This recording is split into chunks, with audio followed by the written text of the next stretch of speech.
Sekarang bahasan kita setelah selesai tahajud, ini dalilnya. Apa yang dilakukan oleh Nabi? Sunnahnya. Pembahasan pertemuan yang lalu selesai tahajud. Sekarang setelah tahajud selesai ditunaikan, apa yang dituntunkan oleh sunnah Nabi untuk kita lakukan menjelang sholat fajar yang akan kita tunaikan? Baik, saya akan tuliskan sejenak, membagi waktu di malam hari supaya ada gambaran kepada kita. Bismillah. Bapak Ibu sekalian, malam umumnya itu dibagi ke dalam 3 bagian atau 3 nama, ya, tepatnya 3 nama. Satu, ada yang disebut dengan lail, al-lail.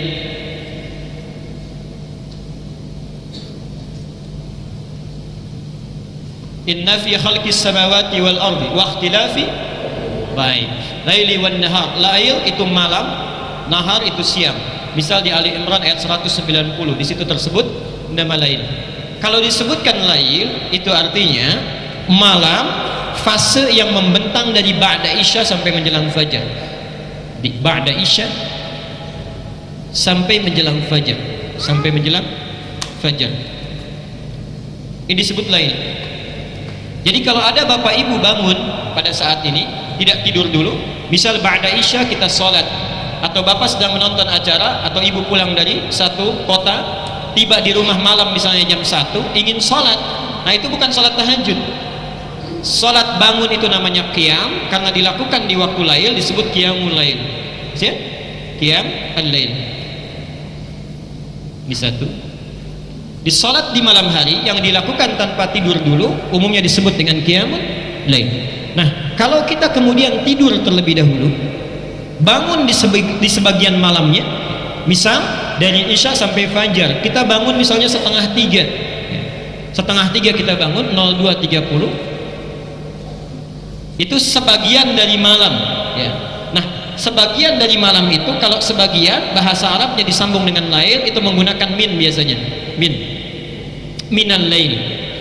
Minal lail itu banyak, ya. Minal lail itu ada yang bangun dulu, ada yang tidur dulu kemudian bangun, ada yang tidak tidur tapi bangun kemudian di malam harinya karena alasan tertentu. Kalau kita bangun sebagian malamnya karena tidur dulu, maka waktu yang muncul itu disebut dengan tahajud. Tahajud. Ibadahnya disebut dengan tahajud. Oke. Quran surah 17 ayat 79. Wa minal laili. Nah, dan dari sementara malam, artinya tidur dulu, sebagian malamnya kita bangun, min fatahajjad bihi. Tunaikan tahajud. Jelas sampai sini? Baik. Jadi tahajud itu adalah waktu yang muncul di pertengahan malam setelah kita tidur terlebih dahulu. Jelas poinnya? Baik. Ini satu disebut lail, kedua disebut ini tahajud, ibadahnya tahajud, ibadahnya tahajud. Yang ketiga, ada waktu singkat menjelang fajar. Menjelang fajar. Ini pun bagian dari lail. Menjelang fajar. Misal sekarang fajarnya 04.05, jam 4:05. Kita selesai tahajud misalnya setengah 4 sudah beres tahajud, atau misalnya jam 4 kurang 20 menit sudah selesai tahajud. Nah, waktu singkat menjelang fajar ini disebut oleh Al-Quran dengan nama sahar. Sahar, sin ha ra, saharun. Jamaknya disebut dengan ashar. Asharun, boleh pakai alif lam, al-ashar.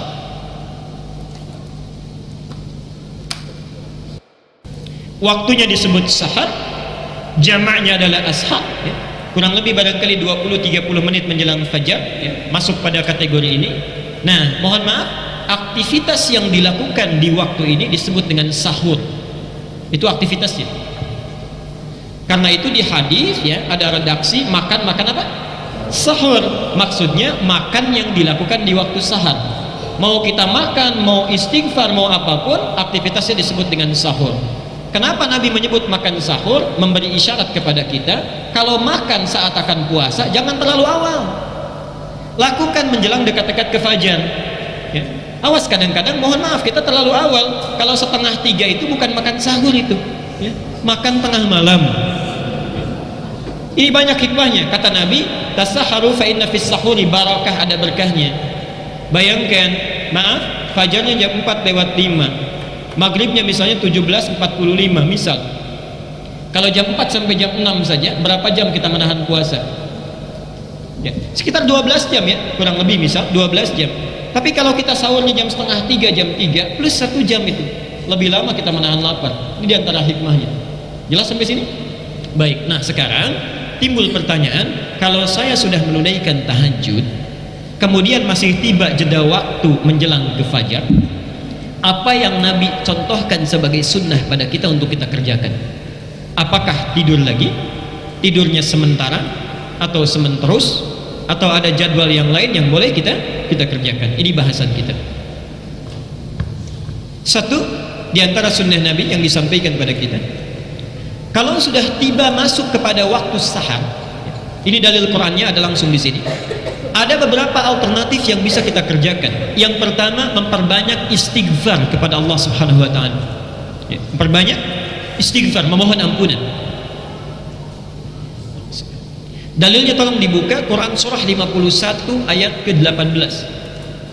Bahkan itu langsung kalimatnya, langsung kalimat Quran. Wabil ashari hum yastaghfirun. Ada ayatnya? Wabil ashari hum yastaghfirun. Mohon sabar belajar dengan saya, karena saya akan uraikan dengan terperinci setiap kalimatnya ya.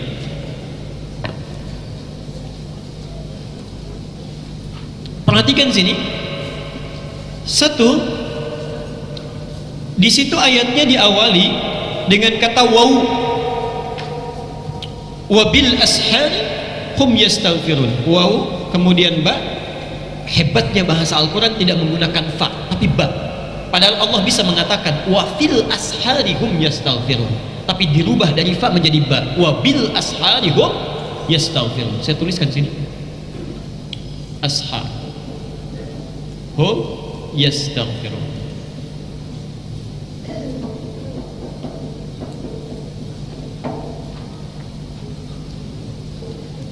Wa di sini menunjuk kepada waw ataf dalam istilah bahasa Arab. Ataf itu huruf yang mengikatkan satu hukum atau menyandingkan ya, suatu keadaan tertentu atau pekerjaan dengan hukum dan pekerjaan sebelumnya ya, dengan hukum dan pekerjaan sebelumnya. Saya jelaskan, ketika Allah mengawali ayat 18 dengan waw ini, Allah ingin menjelaskan bahwa istighfar ini sebetulnya satu rangkaian dengan ibadah sebelumnya. Sebelum ayat ini disampaikan, ada ibadah yang dilakukan. Setelah ibadah itu selesai, disambung dengan yang ini, seakan-akan ingin menyampaikan kalau ibadah yang sebelumnya itu ingin sempurna, sandingkan dengan yang ini. Apa ibadah sebelumnya? Subhanallah, hikmahnya itulah tahajud. Itulah tahajud. Tolong dibaca dari ayat 15-nya. Saya langsung sampaikan. Innal muttaqina fi jannatin wa uyun. Di antara orang takwa itu ada yang tempat tinggalnya di surga, langsung di taman surga. Taman surga. Nanti insya Allah lain waktu dibahas dengan terperinci. Surga itu punya 4 level. Tingkat pertama bersama Rasulullah, ini saya sering istilahkan dengan VVIP, itu bersama Nabi. Yang kedua VIP, ini taman surga, tingkat kedua. Yang ketiga surga yang luasnya seluas langit dan bumi. Subhanallah, kelas bisnis itu ada di Quran surah Ali Imran ayat 133 dan 134. Dan yang terakhir itu kelas ekonomi ya. Digambarkan surganya, tidak disebutkan apa di dalamnya, cuma digambarkan oleh Nabi, mala ainun ra'at wala udhunun sami'at wala khatara ala qalbi bashar ya. Itu ada di kitab As-Siyam nomor hadis yang pertama. Sekarang lihat, apa keunggulan taman surga yang masuk ke sini? Kalau di surga biasa itu, kalau ingin sesuatu yang melayani pelayan surga, namanya wildanun muhalladun. Wildan itu jamak dari kata walad. Wildan jamaknya walad. Walad itu nama umum bagi anak-anak, mencakup laki-laki dan perempuan. Di sini ditafsirkan oleh ulama, kalau bapak misalnya yang minta, laki-laki yang minta, subhanallah, ada yang melayani bidadari surga. cantiknya luar biasa, keindahannya luar biasa, dan sudah tidak ada nafsu di situ, karena tugasnya untuk nikmat saja, nggak ada ibadah. Ibu juga begitu, begitu ingin sesuatu yang datang pangeran surga, datang wildanun muhalladun di Quran, ingin minum saja bi aqwabi wa abarika wa ka'sin min ma'in, datang bawa gelas dengan senyum yang sangat memesona, yang terbuat dari kemilau emas mutiara yang sangat berkilauan, belum pernah dilihat di bumi, didengar oleh telinga, dan terlintas dalam pikiran kita, saking indahnya. Ini baru kelas ekonomi yang biasa. Tapi taman surga, akhidina ma atahum rabbuhum, ingin apapun Allah langsung yang kasih tanpa perantara, kun fayakun, ada Allah langsung yang kasih. Bahkan ada orang, ini unik ini kisahnya, orang ini orang sederhana tapi ingin sekali masuk ke sini, dia lakukan amalannya, nanti kita akan lihat apa amalannya. Orang ini orang biasa, bukan orang yang kaya, kadang-kadang kekurangan dalam hidupnya, tapi ditunggangi ayat ini, amalannya kemudian dilakukan. Subhanallah, muncul Al-Baqarah ayat 25, wa basyiril ladzina amanu wa 'amilus solihati anna lahum jannatin tajri min tahtiha, masuk dia ke taman surga, banyak mengalir sungai-sungai di bawahnya dan indahnya luar biasa. Tapi yang menarik, perhatikan, kullama ruziqu min rizqan, setiap kali diberikan rizki, qalu hadzal ladzi ruziqna min qablu wa utubihi mutasyabihan, ini kan dulu yang saya inginkan, kok mirip betul ya. Saya ilustrasikan, bisa mau ke sini, lihat di situ ada orang jualan ayam goreng, mau beli nggak sempat beli dan nggak punya ya, uang untuk membelinya, masuk ke masjid ini, misal meninggal, masuk taman surga, begitu terfikir, celing, sudah ada, mirip ya seperti dulu yang diinginkan. Itu taman surga, dan tanpa perantara, Allah langsung yang memberikan. Mudah-mudahan kita bisa masuk ke dalamnya. Tidak cukup dengan amin, tapi kita lihat dulu amalannya apa. Yuk kita lihat, tunggangi amalannya baru amin. Baik kan? Apa amalannya? Kanu qabla dzalika muhsinin, saat di dunianya penghuni taman surga itu orang-orang baik. Apa amalannya? Kanu qalilan minal laili ma yahja'un, orang-orang ini qalilan, sedikit sekali, ma yahja'un, tidurnya sedikit tidur. Subhanallah. Wah, ini sudah senyum-senyum nih, pertanda ada situasi yang tidak menentu. Memang tipis bedanya, ini sedikit tidur, ini sedikit-sedikit. Lihat sini, qalilan minal laili ma yahja'un. Ayat ini bisa dibaca dengan dua wakaf, bisa berhenti di kanu qalila, artinya penghuni ini nggak banyak. Kalau kita baca berhenti wakaf jadi qalila, penghuninya nggak banyak, kalangan elit ini sedikit.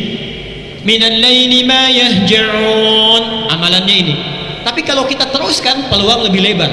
Kanu qalilan minal laili ma yahja'un, mereka itu kanu, amalannya qalilan minal laili ma yahja'un, sedikit tidurnya, banyak tahajudnya. Tidak cukup dengan tahajud, karena itu menggunakan wabil ashari hum yastaghfirun, selesai menunaikan tahajud, tenang sebentar, lihat hebatnya, tidak menggunakan fa tapi menggunakan wa. Kalau fa itu artinya nggak ada jeda ya, fabil ashari, fa artinya selesai tahajud langsung istighfar. Ini tidak. Kenapa menggunakan waw? Karena barangkali setelah dia tahajud ingin rehat sebentar, ingin tenangkan diri dulu, ingin membaca doa yang lain, baru kemudian menggunakan wa. Karena itu hurufnya waw, harfu atfin ma'ahaddin, huruf ataf yang memberikan jeda, bisa 5 menit, bisa 3 menit, bisa 7 menit, karena itu menggunakan waw. Kemudian ba, wabil ashari, tidak pakai fa. Kalau menggunakan fa itu artinya istighfar saja biasa. Tapi kalau menggunakan ba itu harful ilsaq, harful ilsaq yang melekatkan, mendekatkan sesuatu kepada kita. Jadi orang ini membaca istighfarnya bukan di lisan saja, tapi dihadirkan makna istighfar ke dalam dirinya, dirasakan, dosanya dipahami, diingat-ingat betul. Karena itu menggunakan ba, itu bukan istighfar biasa. Jadi kalau Bapak Ibu ada isyarat di ayat ini, kalau kita ingin mendekat kepada Allah, jangan cuma banyak kuantitas yang disebutkan, subhanallah, subhanallah, alhamdulillah, Allahu akbar, tidak. Yang diinginkan setiap disebutkan, pahami maknanya. Kemudian ukur ke dalam diri kita, dosa, berapa banyak dosa yang sudah kita kumpulkan. Perhatikan indahnya Allah, nanti saya sebutkan hadis kuncinya. Ini di sini dulu ya. Ba. Jadi kita membaca istighfar itu kenapa menggunakan huruf ba, harful ilsaq?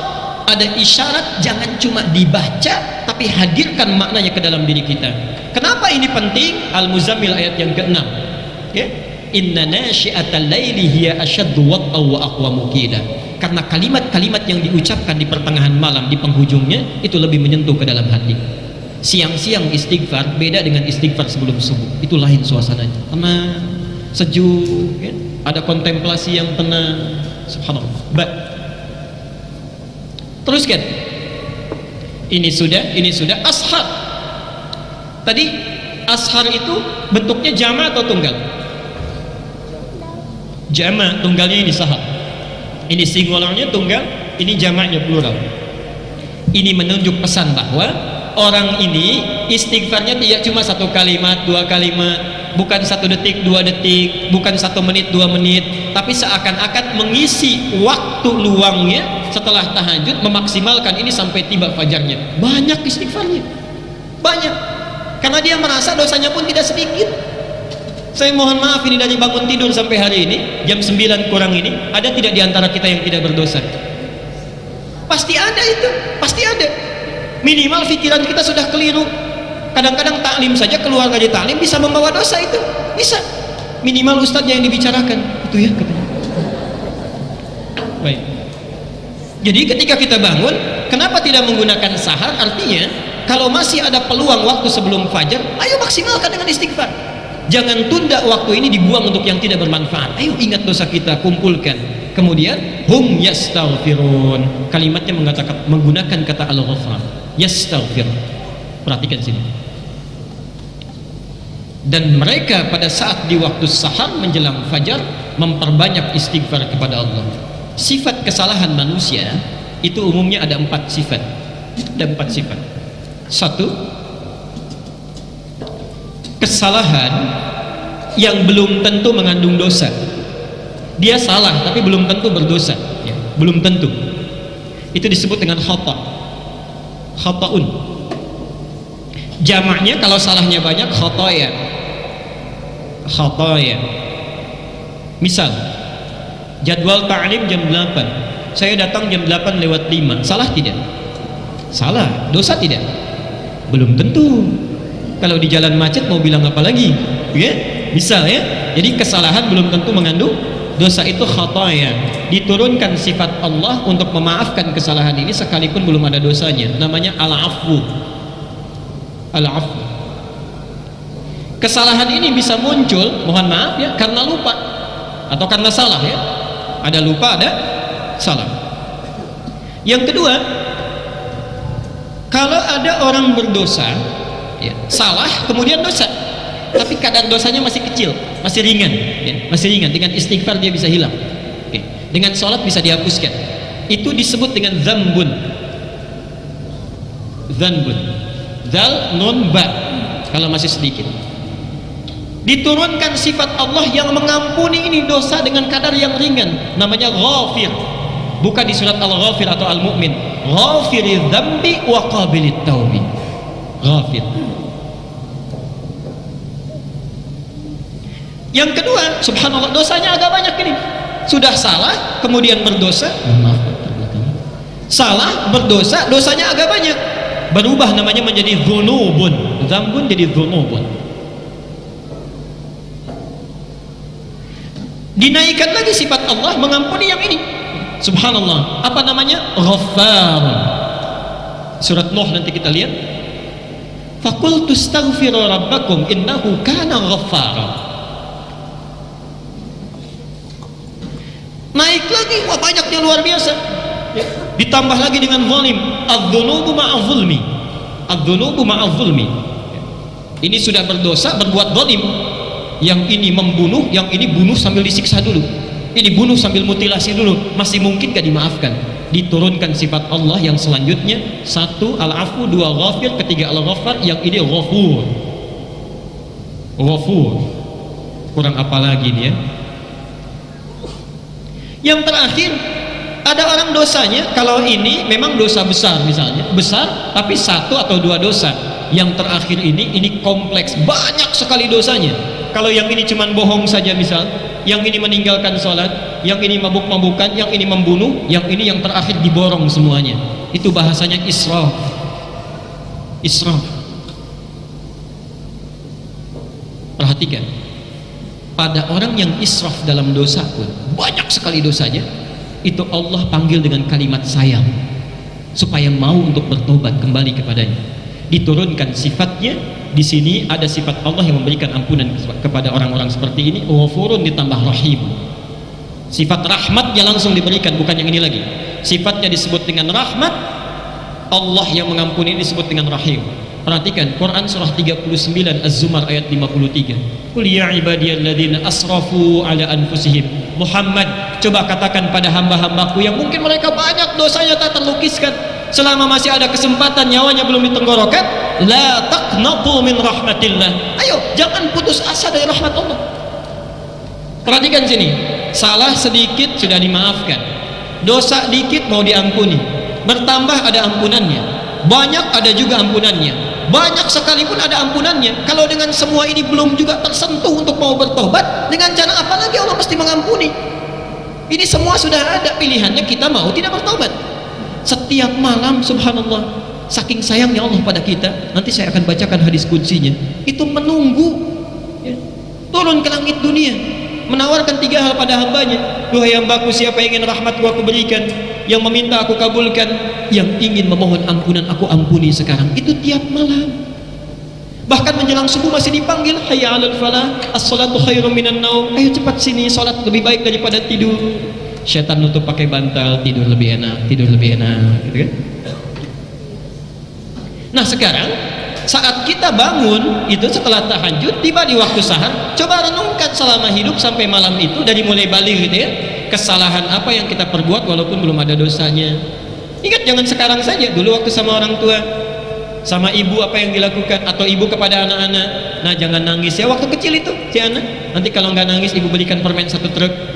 Bisa ada yang seperti itu, nanti diberikan mobil-mobilan dengan pabriknya. Misal memang nggak ada dosanya karena nggak niat, tapi salah. Ayo khata, coba ibu dalam sehari dosa apa terhadap Allah melalui suami yang dilakukan.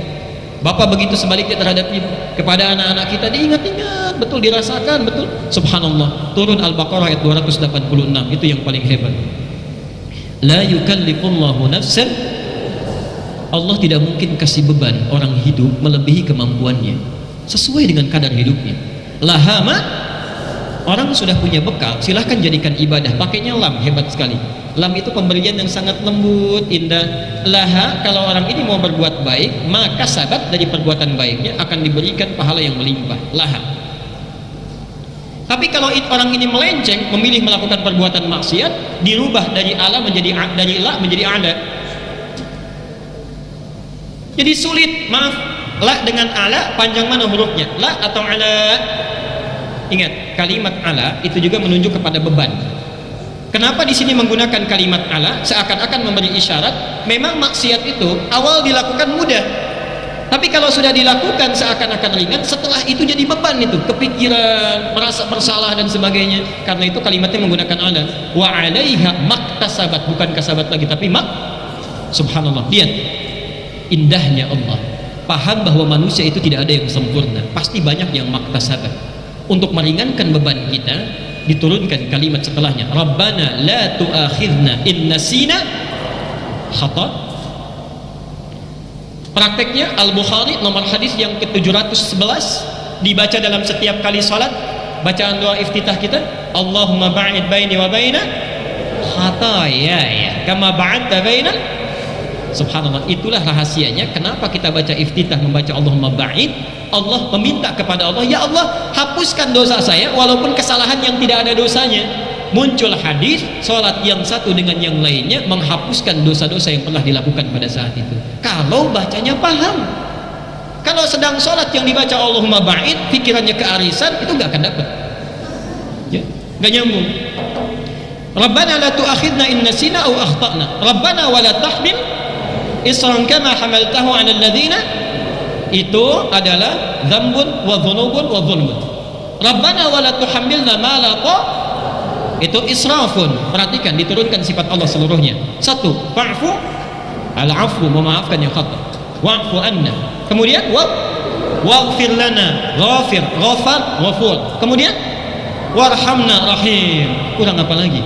Anta maulana fansurna 'anil qaumil. Subhanallah. Kalau ditawarkan tiap hari Allah menunggu, sudah dipanggil, ditunggu-tunggu mau diampuni, kitanya nggak datang, kurang apa lagi perhatian Allah. Jadi wajar kalau Allah tuh maha sangat marah itu. Maha marah kalau di akhirat ada orang nggak mau tobat. Jelas ya? Kita teruskan dulu sebentar, nanti kita berhenti di jam 9 untuk diskusi barangkali. Yang kedua, memperbanyak doa. Memperbanyak doa.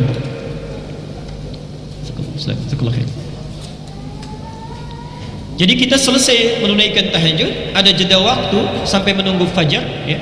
Subhanallah, manfaatkan dengan perbanyak istighfar, satu itu. Yang kedua, kalau masih misalnya kita cukup dengan istighfar, alhamdulillah, hati sudah tentram, sudah meminta, ayo sibukkan dengan doa. Sibukkan dengan doa. Dan perintah berdoa ini saking pentingnya, hadisnya hadis qudsi dan diriwayatkan di sekurang-kurangnya 3 kitab utama. Ini sudah saya tuliskan di layar. Di Al-Bukhari nomor hadis 1145 bisa kita lihat, di Muslim nomor hadis 758, dan di Abu Daud nomor hadis 1315. Jangan khawatir yang membawa flash disk, nanti saya berikan, silahkan saja, mau di copy, saya tidak punya hak cipta, silahkan ambil, baca, sampaikan pada keluarga sehingga ibadah kita bisa sempurna dan bersama-sama dilakukan. Lihat hadisnya, lihat hadisnya tadi yang saya bacakan sebagiannya. Yanzilu Rabbuna tabaraka wa ta'ala, ini hadis qudsi. Kata Rasulullah sallallahu alaihi wasallam, Allah subhanahu wa ta'ala kalimatnya menggunakan Rabb. Yanzilu Rabbuna, agak pelan-pelan ya. Ada nazala, ada habata. Ada nazala, ada habata, itu lain. Baca Al-Baqarah 38, maaf. Al-Baqarah 38. Ayo, ini mana Qur'annya ini? Qul nahbitu minha jami'an. Qul nahbitu, ihbitu. Jadi turun itu ada habata, ada nazala, lain. Nazala. Ada habata, ada nazala. Qul nahbitu minha jami'an fa imma ya'tiyannakum minni hudan, dan seterusnya ayat. Perhatikan sini, kenapa Adam ketika diturunkan oleh Allah ke bumi, kalimatnya bukan menggunakan nazala tapi menggunakan habata. Qul nahbitu minha jami'an. Perhatikan, kalau habata itu turun dengan niat bermukim, dengan niat tinggal. Adam diturunkan ke bumi memang untuk tinggal di bumi, menjadi khalifah di sana, memperbaiki keadaan bumi. Karena itu kalimat Qur'annya menggunakan habata. Ini hebatnya bahasa Al-Quran, setiap kalimatnya itu ada makna, bahkan hurufnya. Tapi subhanallah, ketika menerangkan Allah yang turun ke langit dunia, tidak menggunakan kata habata, menggunakan kata nazala. Yanzilu Rabbuna. Yanzilu, nazala itu turun, ya, turun umumnya dengan tidak niat mukim, cuman turun saja. Jangan digambarkan di kepala kita Allah turun, bukan. Maksudnya Allah menurunkan rahmatnya, ya. Sudah ada kebahagiaan yang ingin diberikan. Allah tidak segambar, tidak terbayang oleh kita, dan tidak serupa dengan apa yang kita gambarkan.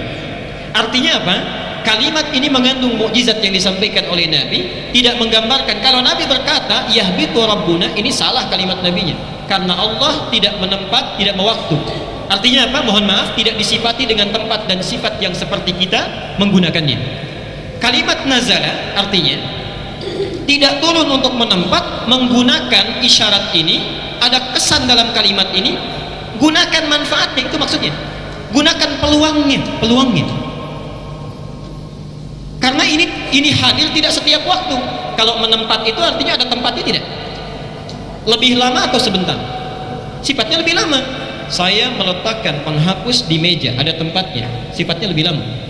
Tapi kalau tidak menempat, tidak mukim, artinya singkat. Ini kalimat ingin menunjukkan waktu. Kenapa menggunakan nazala? Manfaatkan peluang ini karena waktunya cukup singkat, tidak lama, itu maksudnya. Tapi hebatnya, ini kalimat ditambah ya di depannya, yanzilu Rabbuna, ya al-mudhara'ah, ya menunjuk kepada fi'il mudhari', ya. Perhatikan, kalau di dalam Al-Quran, di hadis atau bahasa Arab, satu kalimat diawali dengan ya. Ini kalau dalam bahasa Inggris menunjuk kepada 3 makna fi'il mudhari'. Present, continuous, dan future. Oke. Present, kalau bapak ibu bangun nanti malam, saat itu istighfar, memohon doa, meminta kepada Allah, subhanallah, saat itu kesempatannya ada walaupun singkat. Tapi bukan malam itu saja, besok malam pun sudah ada lagi, continuous, berlangsung terus. Yang ketiga future, bukan hanya besok, minggu depan, bulan depan, tahun depan, itu masih ada. Ketika kalimat ini disebutkan oleh Nabi menggunakan huruf ya, ingin memberikan kesan bahwa ini berlangsung tiap hari, ini berlangsung tiap malam menjelang fajar, tapi waktunya singkat. Persoalannya kita mau tidak mengambilnya. Jelas sampai sini? Baik, saya teruskan. Yanzilu Rabbuna, nama Allah ada berapa? Baik, kenapa di sini dipilih Rabb? Al-A'raf, Quran surah 7 ayat 172.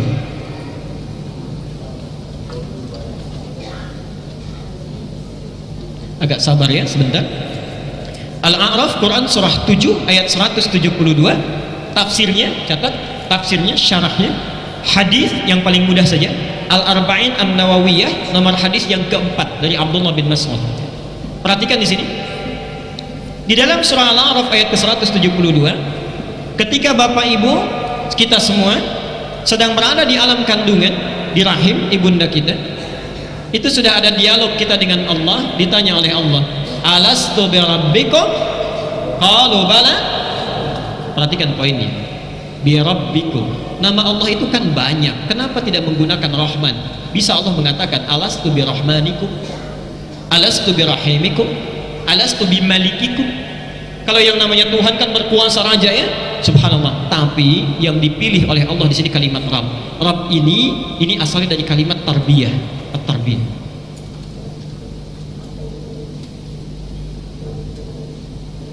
Perhatikan. Maknanya setidaknya memiliki 3 makna. Satu, yang memberikan perhatian, perawatan, dan mencukupkan segala kebutuhan.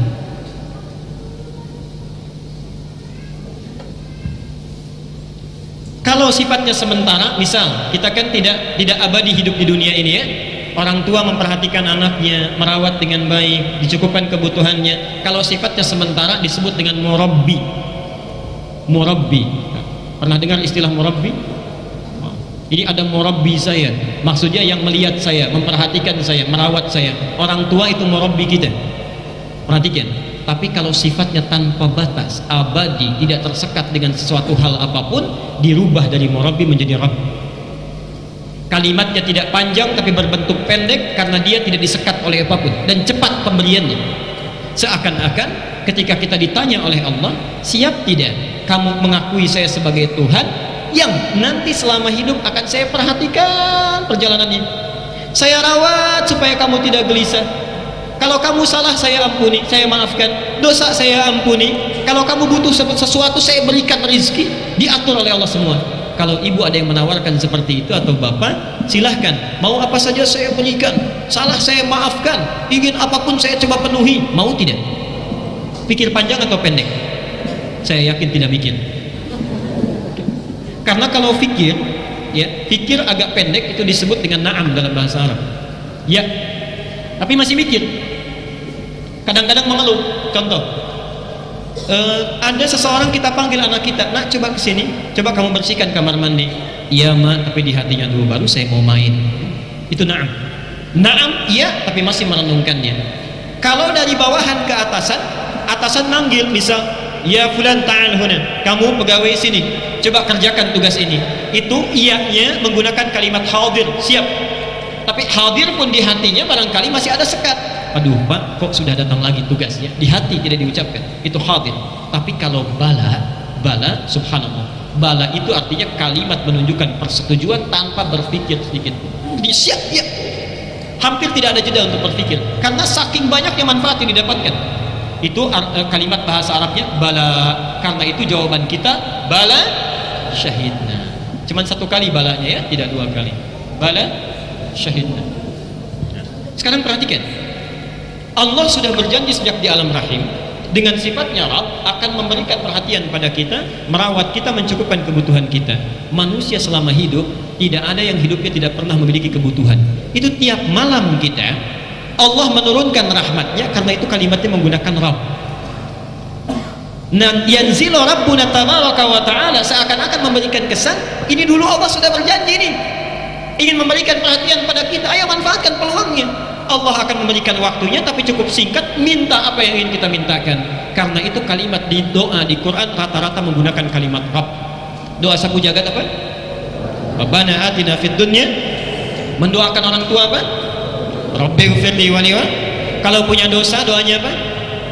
Rabbana la tu'akhidna in nasina wa akhtana. Semuanya pakai Rabb, seakan-akan menyentuh pada Allah. Ya Allah, sekarang saya punya dosa, tapi dulu Kau pernah berjanji akan mengampuni saya dalam perawatan saya, mohon berikan ampunan. Ya Allah, sekarang saya butuh sesuatu, dulu Engkau berjanji akan mencukupkannya. Rabb, sebut namanya. Jelas sampai sini? Baik, saya sempurnakan sebentar, kemudian kita berhenti. Yanzilu Rabbuna tabaraka wa ta'ala kulla lailatin fi ila as-sama'id dunya. Allah Subhanahu wa ta'ala memberikan kesempatan pada kita setiap di akhir malam di langit dunia. Hina yabqa thuluthul lailil akhir yaqul, sampai perhatikan waktu ini dimulai di akhir dari sepertiga malam. Tadi waktu sahar ya. Akhir sepertiga malam, di akhir sepertiga malam di waktu sahar. Jadi waktu singkat menjelang fajar. Saya mohon mulai malam ini jangan sampai lewat ini waktunya ya. Apa yang disampaikan oleh Allah? Man yad'uni, subhanallah, qudsi ini, siapa yang sekarang meminta kepadaku, memohon kepadaku, fa astajiba lahu, maka saya akan langsung memenuhi permohonannya. Oke, langsung memenuhi permohonannya. Bukan surah Al-Baqarah 186. Kenapa kalimatnya menggunakan astajib padahal Allah bisa menggunakan ujib? Quran surah 2 ayat 186. Nanti setelah selesai kajian ini saya akan membuat perjanjian ini dengan semua jamaah di sini. Saya akan ada 2 syarat. Kalau syarat ini tidak terpenuhi, saya nggak akan datang lagi ini, insyaallah ya. Nanti di akhir kita tolong ingatkan saya ya. Perhatikan, wa idza sa'alaka ibadi anni fa inni, baik, kalau ada hambaku Muhammad bertanya kepadamu, mencari-cari aku, katakan padanya sungguh aku sangat dekat. Kalau ada orang mencari-cari Allah, umumnya itu ada apa? Ada keperluan ya? Mau minta. Jadi ada hamba yang dicari-cari Allah, ada hamba yang mencari-cari Allah. Yang dicari-cari Allah itu yang banyak dosanya, dicari oleh Allah, diberikan hidayah supaya mau kembali. Yang mencari Allah biasanya ada 2 tipe. Satu yang semangat sedang ibadah, yang kedua sedang butuh. Lihat sini, indahnya kalimat Quran. Muhammad katakan kepadanya fa inni qarib, pakai fa, nggak ada jeda. Sungguh aku sangat dekat, untuk meyakinkan kita supaya tidak putus asa. Ini masih ada Tuhan yang dekat dengan saya. Langsung dijawab, ujibu da'watan. Perhatikan, kalimat di sini menggunakan ujib, tapi di hadis qudsi ini menggunakan astajib.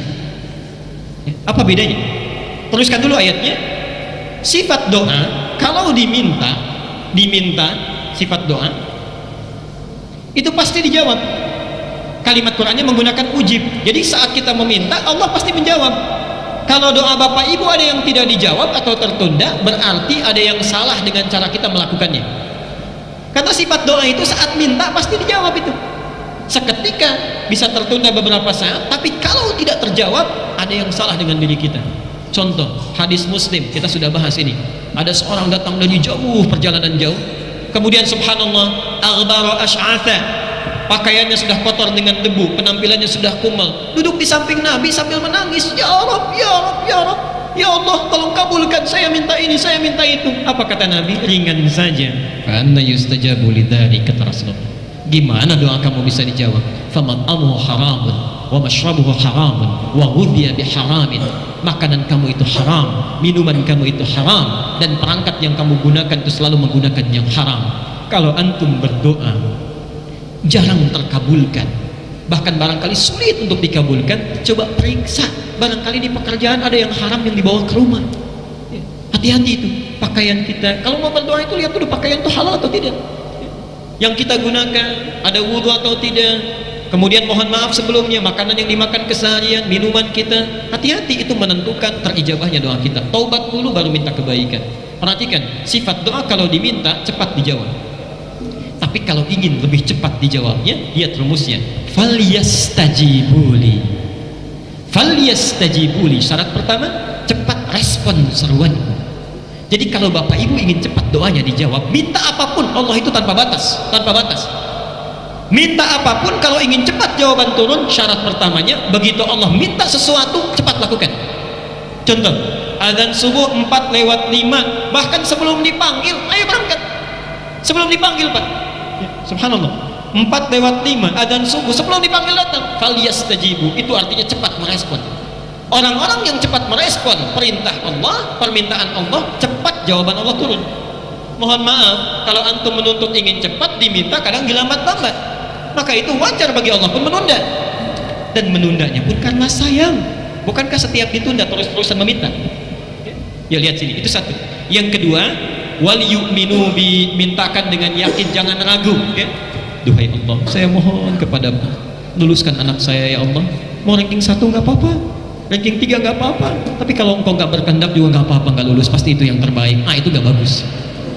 Minta yang paling kuat, yang wajar, yakin bahwa Allah pasti mengabulkan, sekalipun yang mustahil menurut manusia. Nabi Zakaria pernah doa itu minta khusyuk pada Allah supaya diberi keturunan, padahal kata medis itu istrinya sudah tidak mungkin punya keturunan, menopause, divonis mandul. Nabi Zakaria sudah sepuh, keajaiban terjadi. Minta saat malamnya di mihrabnya, memohon dengan khusyuk pada Allah, saat itu belum selesai sholatnya sudah turun jawabannya. Itu ada di Ali Imran ayat 38 dan 39. Kita terbuka peluangnya. Jelas sampai sini? Sekarang sambungkan, dan ini bagian akhirnya. Di ayat tadi ada kalimat falyastajibuli, sifat ini menggunakan astajibu. Artinya kalau bapak ibu mau berdoa kepada Allah di dalam waktu sahar itu, ya respon dulu sebelumnya, tahajudnya lebih rajin, ya. Sebelum tidur itu disiapkan tidurnya lebih awal, kemudian bangunnya lebih awal, tunaikan tahajud dengan semangat. Orang yang semangat menunaikan ibadahnya, jawaban Allah astajibuli, begitu dia berdoa langsung Allah kabulkan. Tapi kalau kita tahajudnya malas-malasan juga, semangatnya tidak ada, apalagi bangunnya terlambat cuma minta, mohon maaf, barangkali cuma dilihat dulu, lihat dulu, besok bangun lagi tidak, perbaiki tidak. Itulah rahasianya kenapa menggunakan astajibu lahu. Saya cepat, man yas'aluni fa'utihi, ini baru berdoa. Yang kedua, man yas'aluni, siapa yang meminta sesuatu kepadaku. Bedanya kalau yang pertama belum tentu meminta, tidak setiap doa itu kan minta, ya, tidak setiap, tapi yang ini khusus spesifik, minta sesuatu. Dan sa'ala itu menunjuk kepada permintaan yang spesifik. Artinya kalau minta harus jelas. Sa'ala itu bertanya, ya, suka diartikan bertanya, meminta sesuatu dengan jelas. Bertanya itu kan ingin kejelasan, ya, meminta sesuatu dengan jelas. Kenapa di sini permintaan menggunakan sa'ala? Kalau minta pada Allah, tolong mintakan yang jelas.